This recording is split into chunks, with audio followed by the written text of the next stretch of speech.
Hi எல்லாரும் எப்படி இருக்கீங்க? நல்லா இருக்கீங்களா? முட்டைப்பதி கடற்கரையில் போய் உட்காந்துக்கிட்டு அடுத்தது வந்த இடம் தான் நவத்திருப்பதி. பாருங்கள் அந்த இடம் எவ்வளோ சூப்பராக இருக்குதுமா. எத்தனை தடவை வந்தாலும் நமக்கு சலிக்கவே செய்யாது. அவ்வளோ தூரம் அந்த இடமும் பார்க்குறதுக்கு அந்த சுற்றி காற்றெல்லாம் வீசுகிறத பார்த்தா ரொம்ப அழகாக இருக்கும். நாங்கள் இந்த இடத்துக்கு நான் 2-3 தடவை வந்தாச்சு. லாஸ்ட்டாக நியூ இயர்க்கு வந்திருந்தேன்னு நினைக்கிறேன். நியூ இயர்க்கு அப்புறமா இன்றைக்கி தான் வந்திருக்கோம். கோயில் கோபுரங்கள்லாம் பார்க்கறதுக்கு அவ்வளோ அழகாக இருக்கும். கோவில் சுத்தமாக சூப்பராக. அப்புறமா அந்த கரையிலலாம் நின்று பார்க்கும்போது திருவள்ளுவர் சிலை, அந்த கடல்லாம் பார்க்கும்போது ரொம்ப நல்லாயிருக்கும். இதில் உட்காந்துருக்கிறதுக்குமே சூப்பராக இருக்கும். எவ்வளோ நேரம் வேணாலும் உட்காந்துருக்கலாம். நமக்கு கஷ்டமாகவே தெரியாது. அழகாக தான் இருக்கும். காத்தோட்டமாக சூப்பராக இருக்கும். நாங்களும் இன்றைக்கி சாமியெல்லாம் கும்பிட்டுட்டோம். சாமி உள்ளே கும்பிடும்போது நாங்கள் உள்ளே வீடியோ எடுக்கக்கூடாது, அதனால் வெளியே எவ்வளோ நாளும் எடுத்துக்கலாம். சாமி கும்பிட்டுட்டு வெளியே வரும்போது அப்படியே சுற்றி கொஞ்சம் வீடியோ எடுத்தேன். பார்க்குறதுக்கு ரொம்ப அழகாக இருக்கும். நீங்களும் இந்த கோயிலுக்கு வரலைன்னா முடிஞ்சால் கன்னியாகுமரி வரும்போது இந்த கோயிலுக்கு வந்துட்டு போங்க. நிஜமாகவே பார்க்கறதுக்கு அழகாக இருக்கும். வீடியோலேயே உங்களுக்கு பார்த்துருப்பீங்க. அதுக்கப்புறமா கோயிலில் பிரசாதம் கொடுத்தாங்க. கோயிலெலாம் சுற்றி வரும்போது லாஸ்ட்டில் பிரசாதம் கொடுத்தாங்க. இது என்னன்னு தெரியல, ஆனால் நெய்யெல்லாம் ஊற்றிருந்த நெய், நல்ல மிளகு பொடி இதெல்லாம் போட்டிருந்தது. என்னன்னு எனக்கு சரியாக என்ன சாப்பாடுன்னு எனக்கு சொல்ல தெரியல. ஆனால் நிஜமாகவே சூப்பராக அந்த பிள்ளைங்களுமே விரும்பி சாப்பிட்டாங்க. சாமி கும்பிட்டுட்டு படி ஏறி அப்படியே கீழே இறங்கி வந்தாச்சு. வந்ததோட கீழேயுமே பார்க்கறதுக்கு சூப்பராக இருக்குது. அந்த பக்கத்தில் நின்று அந்த வெட்டிங் ஷூட்டிங்லாம் ஏதோ எடுத்துகிட்டு இருந்த மாதிரி அந்த இடம் நல்லா இருக்கு இல்லையா, அதனால எடுப்பாங்கன்னு நினைக்கிறேன். அதுவுமே ரொம்ப நல்லா இருந்துச்சு. சரி, கோயிலை விட்டு அப்படியே வெளியே வந்தாச்சு. பக்கத்துலேயே உள்ளே ஒரு டீ கடை இருக்குது. அது கொஞ்சம் கூட்டம் அதிகமாக இருந்த மாதிரி இருந்துச்சு. அதனால் இங்கே வேண்டாம், கொஞ்சம் தள்ளி போயிடலாம் அப்படின்னு சொல்லிட்டு நம்ம இன்றைக்கி ஐயங்கார் கேக் ஷாப், ஐயங்கார் பேக்கரிக்கு தான் வந்திருக்கோம். இங்கே பிள்ளைங்க இந்த இடம்னாலே பிள்ளைங்க ரொம்ப சந்தோஷப்படுவாங்க. ஐயங்கார் பேக்கரினாலே பிள்ளைங்களுக்கு ரொம்ப பிடிக்கும்.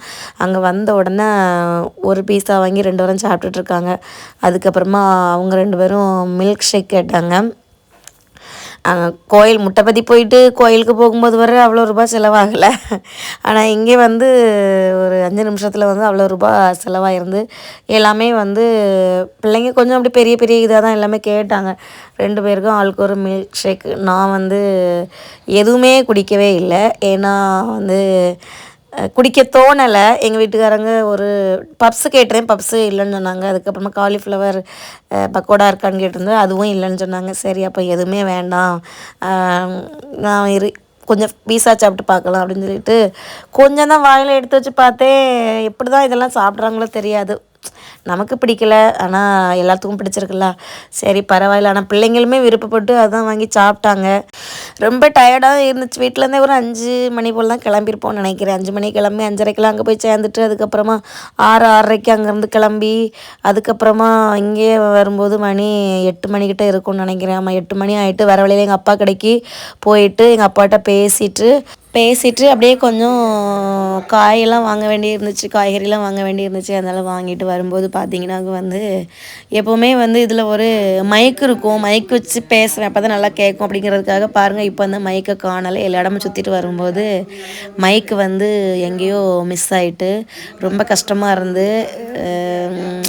சரி பரவாயில்ல, சுற்றிட்டு போய் மைக்கு நமக்கு மிஸ் ஆகிட்டே அப்படின்னு சொல்லி மனசுக்குள்ளே ஒரு சின்ன கவலையாக இருக்குது. சின்னதாக தான் இருக்கும், ஆனால் அது கொஞ்சம் விலை கொஞ்சம் உண்டு. சரி, இன்னொன்று வாங்கினாக்கு உடனே அது நடக்காத விஷயம். ரொம்ப அந்த ஒன்றும் வரக்கூடிய வெளில நல்லா என்ஜாய் பண்ணோம், சந்தோஷமாக இருந்துச்சு. வரக்கூடிய வெளில அந்த மைக்கு மிஸ் எங்கே விழுந்துச்சுன்னு எனக்கு தெரியல. ரொம்ப ஆனால் கஷ்டமாக இருக்குது. நல்லா யோசித்து பார்த்தேன் எங்கே விழுந்துச்சு. எங்கேயோ கடையில் சாதனம் வாங்கினேன் இல்லையா, அப்போந்தான் இந்த பேக்கு எடுத்து தோளில் போட்டேன் பார்த்திங்களா, அதில் தான் எங்கேயோ விழுந்திருக்கு. சரி, எங்கே விழுந்தாலும் பரவாயில்ல, கிடைச்சா மனசு ரொம்ப சந்தோஷமாக இருக்கும். கிடைக்குன்னு ஒரு நம்பிக்கை இருக்குது. கிடைக்கும், பார்ப்போம். அடுத்த வீடியோவில் பார்க்கலாம். இந்த வீடியோ பிடிச்சதுன்னா சப்ஸ்கிரைப் பண்ணுங்கள், லைக் பண்ணுங்கள், மறக்காமல் கமெண்ட் பண்ணுங்கள். கடற்கரை பார்த்திங்களா, அது அப்படியே இந்த காற்றுல அப்படியே இருந்தோன்னே ஃபேஸ் எல்லாம் கொஞ்சம் ஒரு மாதிரி கருத்தது மாதிரி ஆயிடுச்சு.